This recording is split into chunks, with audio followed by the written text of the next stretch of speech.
नुनो मोनो जौगालुनि खामानि गोबां अन्थाइ खाम्फा गायसननाय लोगोसेनो इन'ग्रेसन माने बेखेवनाय नुनो मोनदों।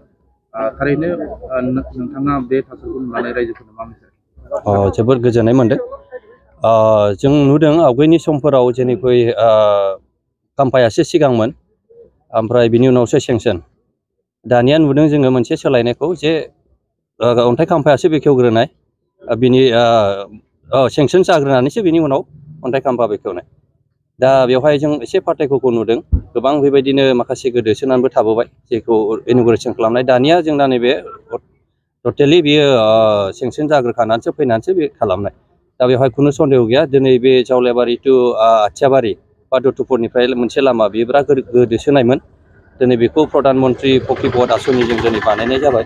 बेखौ मोननानै जों समस्थिबासि हिसाबै आं गोजोननाय मोनदों आरो रायजो राजाफ्राबो दिनै गोजोननाय मोनदों। आरो बेबायदिनो जोंनि बे ओनसोलाव आरो गोबां बेबायदिनो लामा दालांनि जोंनाव आसनि दंबायो। बेफोरखौ जोङो मावलांबाय थागोन आरो बेखौहाय रायजो राजाफ्रा दिनै नुनानै जोबोद गोजोननाय मोनदों आरो बेफोरबायदिया जालांबाय थागोन। मानोना दाबो जों बुंनो हायो जे 2 बोसोरल'सो खामानिनि खेथ्रआव आवगायजेननो हादों।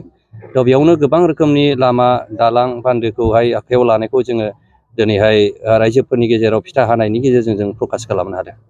फिउचाराव माबायदि जाहैगोन बेबायदि जुदि खामानिया मावबाय थायोबा? बेबायदि जुदि बोसोराव मोनब्रै मोनबा बा 10ता बेबायदि खामानि जाबाय थायोबाथ' हयथ' नेक्स्ट फिउचाराव बेबायदि लामा गिदिर थाहैनाय नङा। अनलि रिपेयारिं थाहैगोन। बेखौहाय जोङो नुदों आरो बियो मोजां इनिसियेटिभ।